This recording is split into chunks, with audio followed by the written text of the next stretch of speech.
নদী তো সেই একই আছে, বদলে গেছে জল। নদী তো সেই একই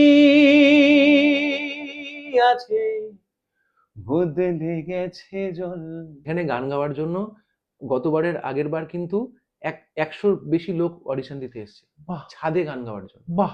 তার মানে মানুষ কতটা সুযোগ খুঁজছে, আমি শুধু সেই জায়গা থেকে বলছি যে আমি একটা ছাদে গান গাইবো, কিন্তু আমার সামনে অবশ্যই অডিয়েন্সের জায়গাতে হয়তো রূপঙ্করদা বসে থাকবেন, হয়তো শিলাজিৎ দা বসে থাকবেন, সেই প্ল্যাটফর্মটা আমি করে দেওয়ার চেষ্টা করি। চেয়েছিলাম যে জীবনের শেষ দিন অবধি আমি এই জিনিসটা করতে চাই। মানে আমি সফল হই অসফল হই কিচ্ছু ম্যাটার করে না। আমি যেহেতু খুব স্ট্রংলি একটা ইন্ডিয়ান ক্লাসিক্যাল ব্যাকগ্রাউন্ড থেকে মিউজিক শিখেছি, আমার কাছে মিউজিকের ওপর ভালোবাসাটা সবচেয়ে ওপরে। দিল সে রে, সো এই গানটা আমরা করেছিলাম এবং এই গানটাকে আমরা অনেক রকম ভাবে ইন্ডিয়ান ক্লাসিক্যালি ইম্প্রোভাইজ করেছিলাম। নমস্কার, নমস্কার সবাইকে, ওয়েলকাম টু হ্যালো অঞ্জন। আজকে আমার যিনি অতিথি, চিরন্তন ব্যানার্জি। আপনারা হয়তো অনেকেই দেখেছেন 2008 সালের সারেগামাপার ফাইনালিস্ট, প্রচুর প্রচুর প্লেব্যাক সিঙ্গিং করেছেন, নিজে এখন মিউজিক কম্পোজ করেন, মিউজিক ডিরেক্টরও বটে, আবার নিজের একটা স্টুডিও আছে, প্লাস আবার অনেক কটা ইউটিউব চ্যানেলে অরিজিনাল গানগুলো দেন। তো আলাপ করি। নমস্কার ভাই। নমস্কার দাদা, নমস্কার। এই ওর সঙ্গে এত ফর্মাল হতে পারলাম না, বাট ভাই থ্যাংক ইউ অ্যান্ড রিয়েলি, মানে সত্যি আমি ওভারওয়েলম যে তুই রাজি হয়ে এসেছিস। না না না না, it's like a pleasure, it's always a pleasure. আর বল, কেমন আছিস? আই এম ডুইং গুড, সব মোটামুটি সব ঠিকঠাক চলছে। তোমার কেমন চলছে বলো? আমি তো বিন্দাস বম্বে, এই ফিরলাম একটু কাজ ফাজ করে কটুক আচ্ছা করে আচ্ছা। একটা। ছোটবেলা কবে থেকে গানের প্রতি ভালোবাসা? ভালোবাসা ভালোবাসা জন্মানোর আগেই আমরা গান শেখা শুরু করেছি। মানে আমার পরিবারে বলা যায় যে লোকে বলে ব্যানার্জি পরিবারের বেড়াল কুকুরও গান জানে, কাইন্ড অফ। তো একদম ছোটবেলা 1.5-2 বছর বয়স থেকেই মানে গানের পরিবেশ তো তার আগের থেকেই ছোটবেলা থেকেই পেয়েছি। একদম ছোটবেলা বাবার থেকেই শেখা। পরবর্তীতে দিদি বহুদিন শিখিয়েছেন আমাকে, আমার দিদি। কারণ বাড়িতে সবাই মানে সব রকমের ডিগ্রি টিগ্রি নেওয়া সব মানুষজন আর কি। তার পরবর্তীতে আমি শিখলাম পণ্ডিত মোহনলাল মিশ্রাজির কাছে বেনারস ঘরানা। ওনার কাছে আমি প্রায় around 17 years of Indian classical. তারপর অভিজিৎ বাবুর কাছে শেখার সুযোগ হয়েছিল। অভিজিৎ বন্দ্যোপাধ্যায় আমাদের বিখ্যাত প্রবাদ প্রতিম মিউজিক ডিরেক্টর। ওনার কাছেও আমি বছর 3 আধুনিক গান শিখি, আধুনিক বাংলা গান। তাই হয়তো মানে এই সব কিছু শেখা নিয়েই আমার জগৎ এবং এখনো শিখে চলেছি আর কি। হ্যাঁ, শেখার তো কোনো শেষ নেই। আচ্ছা, আমি যদি একটুখানি যাই, তুই যখন বললি বেনারস ঘরানার এমন একটা জায়গায় গেছিস, আমরা সবাই জানি বেনারস ঘরানা বলতে আমরা পণ্ডিত ছানুলাল মিশ্রার কথাও অনেক হুম, সময় হুম, বলি। ইনফ্যাক্ট উনিও বোধহয় কোনো একটা জায়গায় বোধহয় ওনার আমাদের পরিবারের সাথেই লিঙ্কড, মানে মিশ্র পরিবারের সাথেই লিঙ্কড। ইয়েস, মানে রাজেন মিশ্রা, সাজন মিশ্রা, আমাদের মোহনলাল মিশ্রাজি, সোহনলাল মিশ্রাজি, এরা সবাই they are all from the same family. Same family বলে না? হ্যাঁ। সো মানে আই এম সো ব্লেসড যে এরকম একটা মানে কি বলবো, এরকম একটা ম্যাসিভ একটা যেটাকে আমরা বলি লেগ্যাসি, সেই লেগ্যাসির সাথে আমি যুক্ত হতে পেরেছি as a disciple. I am so so very grateful to God. 2008 TVS সারেগামার হুম হুম ফাইনালিস্ট ছিলেন। হুম হুম। বাংলা সারেগামাপা, একদম বাংলা রাইট রাইট, সারেগামা। যেটা আমরা হয়েছিল 1 বছরই হয়েছিল, আমি বলবো সকলকে। আমাদের সারেগামা হয়েছিল বিশ্বসেরা সেইবার। একবারই হয়েছিল বিশ্বসেরা, মানে বিশ্বের বিভিন্ন জায়গা থেকে, কুয়েতের থেকে লোক এসেছিল। হ্যাঁ হ্যাঁ হ্যাঁ। মানে নর্মালি যেটা হয় না, আমাদের বাংলা সারেগামাপাটা খুব ওয়েস্ট বেঙ্গল ভিত্তিকই ওয়েস্ট হয়, বেঙ্গল ভিত্তিক হয়, বা একটু এদিক ওদিক একটু থেকে এদিক যারা ওদিক হয়। বাংলাদেশ মানে কিন্তু ওয়েস্ট বেঙ্গলে চলে এসে করে। সেবার সিঙ্গাপুর থেকে এসেছিলেন, কুয়েত থেকে এসেছিলেন, বিভিন্ন জায়গা থেকে আমাদের, এবং সেবারের নাম ছিল সারেগামাপা বিশ্বসেরা। So I am so fortunate যে মানে আসলে আমি এটা খুব বিলিভ করি নিজেও যে প্রত্যেকটি সুযোগ তো ঈশ্বরের করে দেওয়া হয়। মানে আমরা মনে করি যে আমরা আমাদের অনেকটা বুদ্ধি, অনেকটা মেধা, অনেকটা কিছু দিয়ে অনেক কিছু করছি, কিন্তু তার অঙ্গুলি হিলনে সবকিছু হয় বলে আমার বিশ্বাস। এক্কেবারে এক্কেবারে। তো এটা আমি খুবই মানে I am really very much grateful to god যে সেই জায়গা থেকে ব্যাপারটা শুরু হয়, যে অলরেডি একটা জায়গায় পুশ করে দেওয়া আর কি। কারণ আমি রিসেন্টলি তো আমার স্টুডিওর মাধ্যমে দেখতে পাই যে প্রচুর ছেলেমেয়েরা আছে যারা দারুণ গান গাইছে বা যারা দারুণ করে চেষ্টা করছে বড় হওয়ার, everybody is looking for a platform.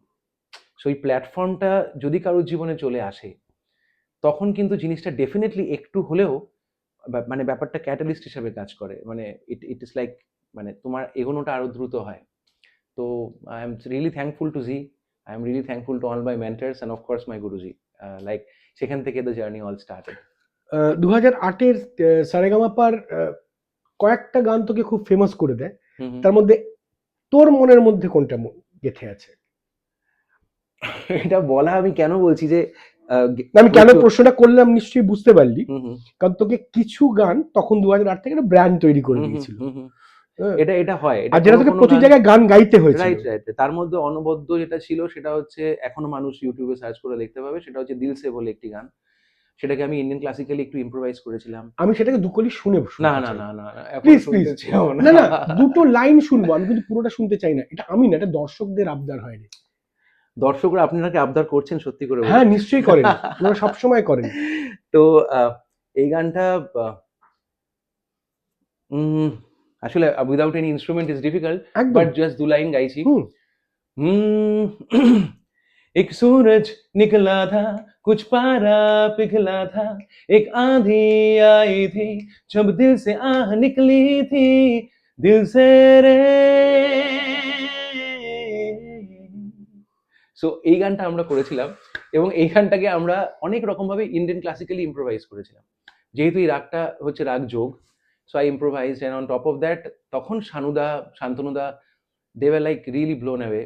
এবং ব্লোন অ্যাওয়ে কথাটা বলবো না, মানে অত্যন্ত তাদের ভালো লাগে, এবং জাদু কি ঝাপ্পি টাপ্পি অনেক কিছুই পাই, এবং সেখান থেকে ব্যাপারটা অন্যরকম হয়। এবং তারপরে এটা আমার খুব মনে হয়, আমি তোমাকে এটা শেয়ার করি, মানে এটা আমি সব জায়গাতে যে কটা পডকাস্ট এখন অবধি আমি করেছি বা মানুষ আমাকে ডেকেছে সেখানে আমি বলেছি যে আমার বরাবর একটা জিনিস ছিল যে I should have my own সংস।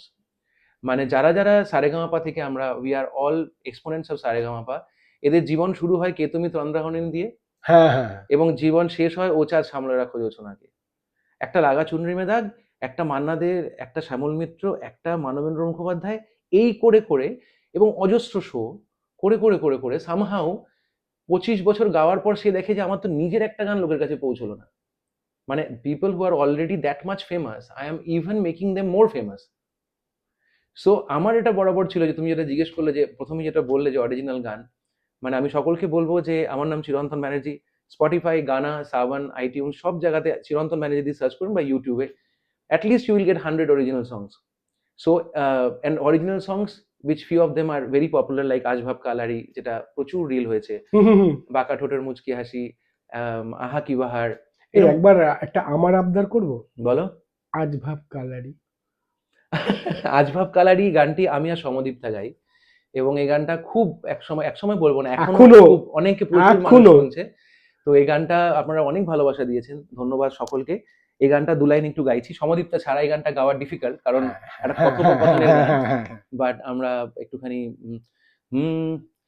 আমরা যে রিলেশনে বাড়িতে কি সেটা জানে শুনি, না বলিনি, চাকরিটা পেয়ে গেছি এবার বিয়েটা সেরে ফেলি, এখনো ভাবিনি, বুঝি না হাব ভাব তোর কবে ভাববি আর, কেন যে করছিস তাড়াহুড়ো কি দরকার, চকমারি রিলেশনে মন কনফিউশনে, মরছি যে টেনশনে রোজ রোজ রোজ, পারছি না আর নিতে তোকে আর আমি সামলাতে, রাখ তোর ভালোবাসা তোরই কাছে। তো এই গানটি মানে এখনো বলবো অনেক অনেক রিল হয়েছে প্রচুর, এবং এখনো হয় এখনো হয় এখনো হয়। এবং এখন আমার রিসেন্ট যেটা দুটো গান চলছে, একটা বলবো আহা কি বাহার, সকলে শুনবেন, আহা কি বাহার চিরন্তন দিয়ে সার্চ করলে, একটা ব্র্যান্ড নিউ ফোক সং। এবং আরেকটি গান বাঁকা ঠোঁটের মুচকি হাসি, এটা তো প্রচুর প্রচুর রিলস হচ্ছে এখন। তো আমি কেন এটা বলছি, somewhere I feel that I have my songs, I don't feel proud about it, but I feel that যখন আমি শোতে যাই, দুদিন আগে পুরুলিয়াতে অনুষ্ঠান ছিল, তার আগে বর্ধমানে ছিল, আমাকে কিন্তু উঠেই অরিজিৎ সিং এর গান খুঁজতে হয় না। এটা খুব ইম্পর্টেন্ট একটা জিনিস, because Arijit has made himself Arijit with his songs. Exactly right, ও গিয়ে চান্না মেরিয়া উঠেই গায়, ও কিন্তু আর ডি বর্মনের গান গায় না। তো আমি ইয়াংস্টারদের জন্য, যারা আমার বয়সী এবং আমার থেকে ছোট, যারা নতুন গান শুরু করছো, সকলকে বলবো, always have the urge to have your own songs. Maybe it can be a লাকড়ি কে কাটি কাটি, doesn't matter, but it is your song. Yes.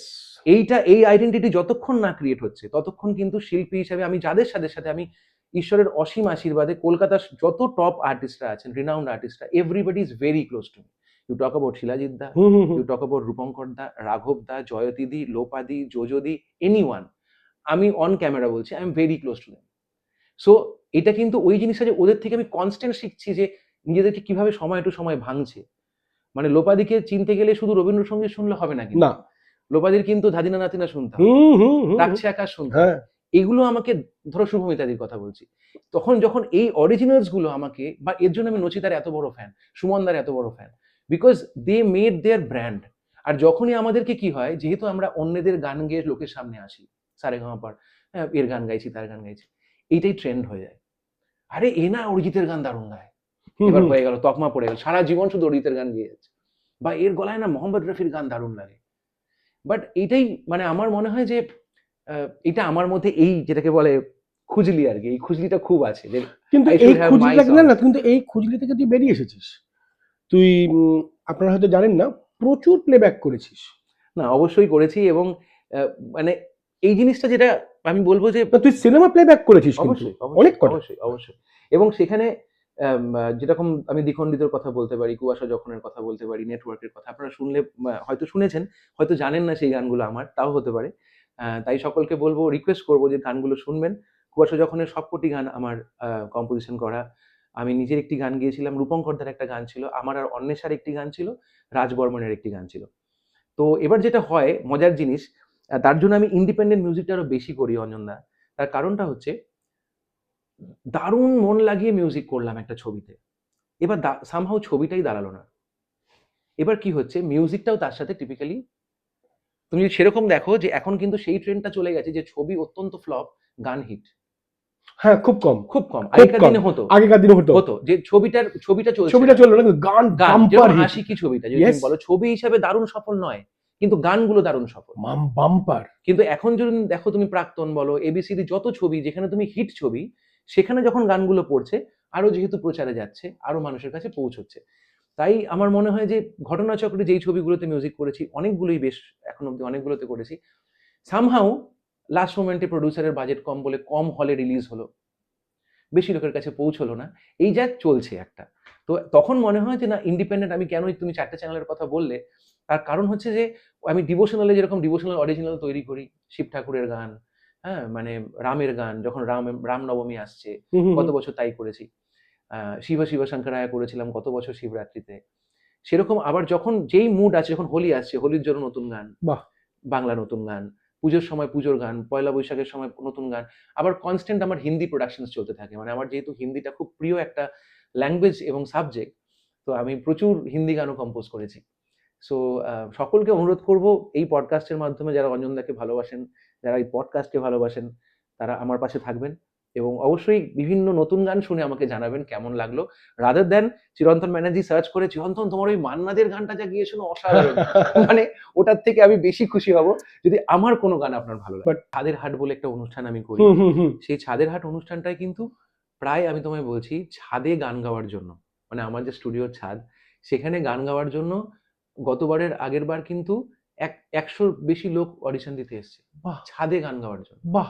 তার মানে মানুষ কতটা সুযোগ খুঁজছে, আমি শুধু সেই জায়গা থেকে বলছি, যে আমি একটা ছাদে গান গাইবো, কিন্তু আমার সামনে অবশ্যই অডিয়েন্সের জায়গাতে হয়তো রূপঙ্করদা বসে থাকবেন, হয়তো শিলাজিৎদা বসে থাকবেন, সেই প্ল্যাটফর্মটা আমি করে দেওয়ার চেষ্টা করি, যে when you perform, you are performing in front of the stalwarts, so you have to be that good so that you are performing in yes front of them. Yes, absolutely. যেটা তুমি বললে, যদি মানে আই এম অলওয়েজ দেয়ার, মানে যদি এরকম নতুনদের আমি যদি পাঠাবো সুযোগ তোর কাছে, দেওয়ার, আমি নিশ্চয়ই পাঠাবো। অ্যাবসলিউটলি। আচ্ছা, এবার ধর এইখান থেকে তো চলতে চলতে শুরু হয়ে তোর কবে মনে হলো যে আমাকে স্টুডিও করি? স্টুডিও করার ব্যাপারটা না খুব মজার, মানে মজার বলতে, আমি চেয়েছিলাম যে জীবনের শেষ দিন অবধি আমি এই জিনিসটা করতে চাই। মানে আমি সফল হই অসফল হই কিচ্ছু ম্যাটার করে না। আমি যেহেতু খুব স্ট্রংলি একটা ইন্ডিয়ান ক্লাসিক্যাল ব্যাকগ্রাউন্ড থেকে মিউজিক শিখেছি, আমার কাছে মিউজিকের ওপর ভালোবাসাটা সবচেয়ে ওপরে। তারপর জনপ্রিয়তা, দেখো জনপ্রিয়তাটা পুরোপুরি আমার মনে হয়, এরকম বহু জিনিস জনপ্রিয় হয়, একজন অভিনেতা হতে পারে, একজন গায়ক হতে পারে, একজন পেইন্টার হতে পারে, যাকে দেখে অনেকের মনে হয় সত্যিই কি এত জনপ্রিয়তা ওনার পাওয়া উচিত ছিল? অনেকের কিন্তু মনে হয়। কারণ তার মেধা দেখে মনে হয় বা কিছু দেখে মনে হয়। আবার হয় অনেক সময় অনেক মেধাবী কেউ, দারুণ মেধাবী, কিন্তু সে জনপ্রিয়তা পায়নি। somehow লোকের কাছে পৌঁছে উঠতে পারেনি। এটা তো আমাদের হাতে নেই। হুম। আমাদের হাতে কোনটা আছে? আমরা নিরলসভাবে আমরা প্রাণপণ আমাদের আর্টটাকে ভালোবাসতে পারি। মানে একদম জাপটে ধরে ওটাকে একদম নিজের শিশুর মতন তার সাথে কথা বলে তাকে যতখানি লালন পালন করে বড় করা সম্ভব আমরা সেটা চেষ্টা করতে পারি। কিন্তু এটার আউটকাম আমাদের হাতে একদম নেই। ওটা জনপ্রিয় হবে কিনা, লোকের কাছে পৌঁছবে কিনা, লোকে ঢাকঢোল পেটাবে কিনা, কিচ্ছু জানি না। তো এইটা তুমি যেটা বললে সেই জায়গা থেকেই স্টুডিও করা। যে আমি একটা ইয়াং বয়সে আরো ৭ বছর আগে, মানে আমি তখন অনেকটাই ইয়াং। তখন আমার মনে হলো যে যেভাবে হোক ফান্ড জোগাড় করে এটা সেটা করে লোন-টোন করে প্রায় একটা বেশ ভালো রকমের অ্যামাউন্ট খরচ করে I build up my studio. এবং কেন? তার মেইন কারণ হচ্ছে যে আমি যখন আমার ৮০ বছর বয়স হবে, তখনও যেন টুকটাক করে ওখানে গিয়ে পিয়ানোটা নিয়ে বসতে পারি। একটা কিছু করতে পারি। বাহ! হ্যাঁ, সাধু। মানে ওইটুকুই। মানে এবার সেটার কোনটা গিয়ে মানুষ দারুণ হা, হা করবে, হা, হা করবে আমি জানি না। এবং আমি সেটাতে খুব একটা বিশেষ ইন্টারেস্টেডও নই। তার কারণ হলো আমি বুঝে গেছি তারই অঙ্গুলি হিরণে, যেটা আমি আগেও বললাম, সবকিছু হয়। এবং যদি হওয়ার হয় হয়ে যাবে। আর যদি যদি না হওয়ার হয়, যত কিছু করি আমরা হবে না। হবে না। তুমি আমার থেকে অনেক সিনিয়র। তুমি সেই জায়গা থেকে বলো এটাকে আমি ভুল বলছি কি ঠিক? একদম ঠিক। যেমন ধর আমি আমি সবসময় বলি আমরা তো থিয়েটারের লোক। ওই চন্দনদা বলতেন যখন মানে ১ম থেকে মানে ছোটবেলা থেকে মানে বলতে চাইছি মানে যবে থেকে শুরু করি থিয়েটারের ওগুলোর হুম, হুম, ওনার সঙ্গে যাত্রাটা। ৩ টে বিন্দুকে এক হতে হবে, বুঝলি তো? মানে অডিবিলিটি, ভিজিবিলিটি, ট্রুথফুলনেস। হুম, তুই যে ধর তুই তো মিউজিক কম্পোজও করেছিস অনেক হুম। সিনেমার বা এগুলোর জন্য। আর তুই এমনি গানও কম্পোজ করিস। দুটোর মধ্যে কোনো পার্থক্য মনে হয় রে? অনেক পার্থক্য। অনেক পার্থক্য, কারণ কি তোমার সিচুয়েশনটাকে তো সবসময় আমাদেরকে আরো বেশি, যেটাকে আমরা বলি প্যারালাল ইলাস্ট্রেশন, মানে মিউজিক তো প্যারালালি ইলাস্ট্রেট করে একটা ছবিকে, একটা যে কোনো ধরনের একটা, ধরো ব্যাকগ্রাউন্ড মিউজিকও যদি বলি, আমি বহু ছবির ব্যাকগ্রাউন্ড মিউজিকও করেছি। যেমন? যেরকম দ্বিখণ্ডিতর কথা বললাম, কুয়াশা যখনের ব্যাকগ্রাউন্ড আমার করা, অনিন্দ্য বন্দ্যোপাধ্যায় মানে অনিন্দ্য ব্যানার্জি, ওনার ২-৩টে ছবি স্মাগ, ওয়াচমেকার এবং ঘটনাচক্রে অনিন্দ্যদা আমার দাদাও বটে। তো সেখানে ওনার ছবিতেও আমি ব্যাকগ্রাউন্ড করার সুযোগ পাই। তো তখন যেটা হয়, যেটা হচ্ছে যে আমাকে সবসময় সিচুয়েশনটা ভেবে মিউজিক করতে হচ্ছে। সেটা ব্যাকগ্রাউন্ড হোক, সেটা গান হোক, এছাড়া সবসময় সিনেমাটা হচ্ছে পুরোটাই সিচুয়েশন ভিত্তিক। এবার যখন কি হয় যে আমরা তো খুব একটা ফ্রি বার্ড টাইপের কম্পোজিশন করতে থাকি। ধরো তোমার বাড়ি থেকে ফিরছি গাড়ি করে, তখন হট করে একটা কিছু সুর মনে হলো, তারপর বাড়িতে গিয়ে সেটাকে ডেভেলপ করে একটা সুন্দর গান তৈরি হলো। হুম। কিন্তু এই যে গানটা তৈরি হলো, এটা হয়তো দীর্ঘ ১০ বছর ধরে ইউজই হয়নি। কারণ আমি কোনো সিচুয়েশনই পাইনি সেটাকে পুট করার। হুম, হুম, হুম, হুম। যদি আমি শুধু সিনেমার মিউজিক করি। হ্যাঁ। তো তারপরে আমি বিশেষ করে আফটার আমাদের এই লকডাউন হওয়ার পর, যখন আমাদের সিনেমাটা অদ্ভুতভাবে কমে গেল, মানে সিনেমা হওয়াটা আমরা সবাই জানি যারা ইন্ডাস্ট্রিতে কাজ ভীষণ করছি। রকম, ভীষণ মানে রকম। বিশেষ করে ওয়েব সিরিজ, এবং ওয়েব সিরিজ হলে মেরে কেটে হয়তো মানে একটা গান বা মানে একটা টাইটেল সং বা এরকম কিছু আছে যেটা চলছে ওয়েব সিরিজে। তো ইটস ভেরি ডিফিকাল্ট যে আমার যতগুলো আইডিয়েশন আছে মিউজিক্যাল, সেটাকে আমি এরকম করে হাতে মুঠো করে আপনাদেরকে শোনাতে পারবো। Charges are very less. Because আমি তো শুধুই বিভিন্ন জায়গাতে চলে যাচ্ছি যেগুলো মানে সিচুয়েশন ডিপেন্ডেন্ট। একটা থ্রিলারে তুমি কি করে রোমান্টিক গান শোনাবে? না, ইম্পসিবল। পসিবল নয়। নো, নট এট কিন্তু অল। আমার দারুণ হয়তো ৪ টে রোমান্টিক সং পড়ে আছে। আমি হয়তো এটা সত্যি আমি নিজে ভুক্তভোগী বলে বলছি। ভুক্তভোগী ইন দ্য সেন্স যে হয়তো চাইছি লোকে এই গানটা শুনুক। কিন্তু যেহেতু আমি রাইট সিনেমার জন্য অপেক্ষা করছি, হয়তো ৭ বছর, ৮ বছর, ৯ বছর, ১০ বছর ধরে গানটা পড়ে আছে। তাই জন্যই কিন্তু আমার এই ৪ টে চ্যানেল করা। যে whatever comes to my mind and if I feel it's good, let's produce that and send it to people. Very good. হ্যাঁ, কারণ ওখানে কি হয়, ওখানে না একটি আমার মনে হয় তোর স্কাই ইজ ইউর লিমিট। মানে তুই পুরো Absolutely. খুলে জিনিসটাকে একদম, তুমি যা ইচ্ছা করতে যা পারো। খুশি করতে পারিস। Right, right. আচ্ছা, জীবনে তো ধর কিছু, কিছু জিনিস পেয়েছিস, অনেকটাই হয়তো পাসনি। হুম, হুম। আমাদের সবারই তো সেরকমই থাকে ঠিক। যায়। উম ১০ বছর পর নিজেকে কোথায় দেখতে চাইছিস? ১০ বছর পর তুমি যদি বলো, এটা বলা খুব ডিফিকাল্ট, কারণ মন তো মানুষের মন। বলে না দিল মাঙ্গে মোর। বাট এইটুকু বলবো যে একজন সফল আ প্লেব্যাক সিঙ্গার, একজন আরো সফল মিউজিক ডিরেক্টর, আর যদি ভগবান কিছু দেন আরো ভালো কিছু, আর একজন সফল মানুষ, একজন সফল মানুষ, সফলতা বলতে তুই কি বুঝিস? সফল প্রচুর গান গাওয়া নাকি প্রচুর অর্থ উপার্জন করা, দেখো নাকি এমন কিছু কিছু গান থাকুক যেটা মানুষের মনে সারা জীবন রয়ে গেল?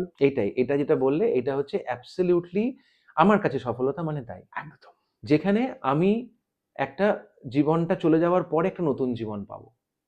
আমার এইটা খুব একটা খুব চাওয়ার জিনিস।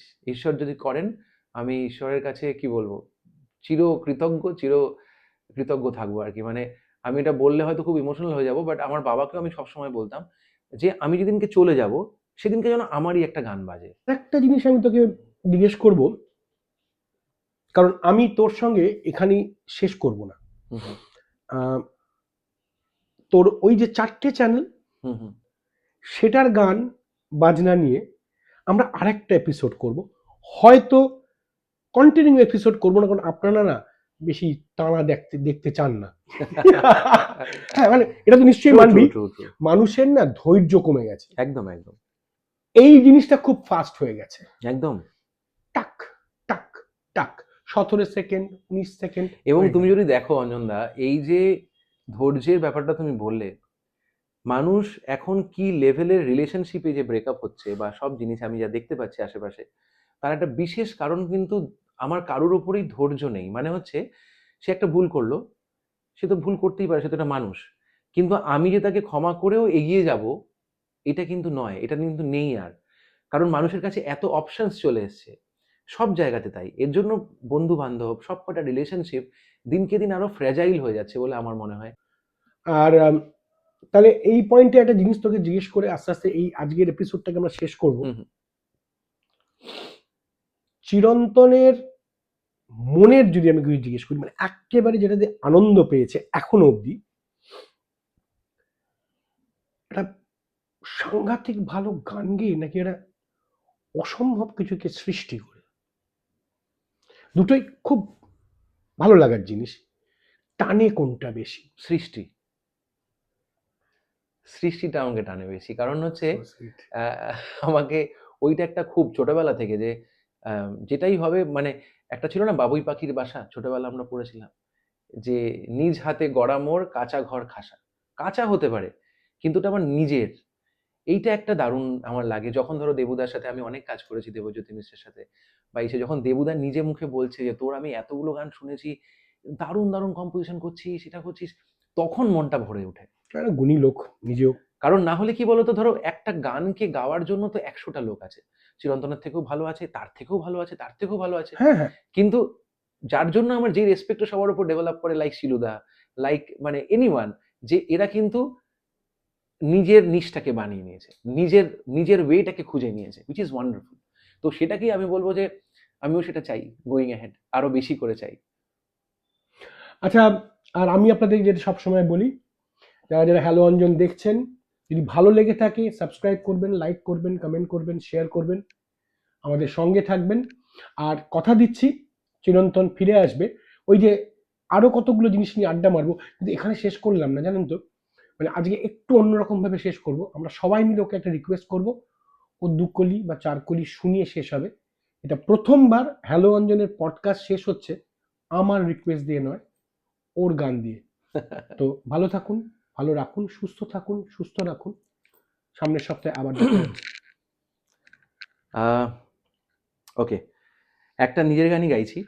এই গানটার এক দু লাইন একটু বলছি গানটা সম্পর্কে জাস্ট। সেটা হচ্ছে যে গানটা বেসিক্যালি আমাদের জীবন যে চলে যায়, জীবন তো চলতে থাকে, সেরকম করে আমার একটা বন্ধু লিখেছিল, আমরা দুজনে ঘুরতে গেছিলাম 3-4 জন বন্ধু মিলে পিকনিকে, রূপনারায়ণ নদীর তীরে আমরা তখন ছিলাম, ওই আইটিসি আছে ওখানে একটা রয়েছে সোনার। হুম, হুম, হুম। তো তখন ও দেখলো যে সকালবেলায় প্রচুর জল ছিল নদীটায়, আর যেই সন্ধে হচ্ছে আস্তে আস্তে ভাটার জন্য কমতে কমতে কমতে কমতে এরকম সরু জল, মানে পুরো নদীটাই প্রায় ফাঁকা। তো আমাদের জীবনে এরকম কোনো কোনো সময়তে এরকম জল হিসাবে অনেক কিছু আসে। আবার যখন বছর 10-15 চলে যায়, 20 চলে যায়, দেখি সব মানুষের কাছে আমরা আগে যে ইম্পর্টেন্স পেতাম সেটা পাচ্ছি না, মানুষের কাছে আগে আমরা যেই ভালোবাসা পেতাম সেটা পাচ্ছি না। তার মানেটা কি, ও তখন লিখে ফেললো, নদী তো সেই একই আছে, বদলে গেছে জল। আহা, নদী তো সেই একই আছে, বদলে গেছে জল। বদলে গেছে জল, মাঝখানে তার ঢেউ নেই আর, নীরব কোলাহল। শুভদীপ লিখেছিল, আমার অত্যন্ত আর অদ্ভুত ভাবে, এটা আমি আগেও যে কটা জায়গায় গেছি বলেছি যে এই গানটা না পুরো খেতে খেতে কম্পোজিশন হয়েছে। মানে ও হাতটা ধুয়ে চিরন্তন আমার দুটো তিনটে লাইন আসছে, আমি একটু লিখবো, ও লিখে ফেললো পুরো গানটা, এবং আমি ওই হাত ধুয়ে আমি পুরো গানটা শুরু করলাম। তো ওই গানটারই দুটো লাইন একটু শোনাচ্ছি। Please please. হুম, নদী তো সেই একই আছে, বদলে গেছে জল। নদী তো সেই একই আছে, বদলে গেছে জল। মাঝখানে তার ঢেউ নেই আর, নীরব কোলাহল। মাঝখানে তার ঢেউ নেই আর, নীরব কোলাহল। নদী তো সেই একই আছে, বদলে গেছে জল। নদী তো সেই একই আছে, বদলে গেছে জল। কোলাহলের তীরে যখন আছড়ে পড়ে ঢেউ, মাটির বুকের গহন কথা শুনবে অন্য কেউ। কোলাহলের তীরে যখন আছড়ে পড়ে ঢেউ, মাটির বুকের গহন কথা শুনবে অন্য কেউ। সেই সুরে যে মন মজালো, সেজন বোঝে ছল। সেই সুরে যে মন মজালো, সেজন বোঝে ছল। নদী তো সেই একই আছে, বদলে গেছে জল। নদী তো সেই একই আছে, বদলে গেছে জল। সাধু সাধু সাধু। Thank you so much. ভালো থাকবেন।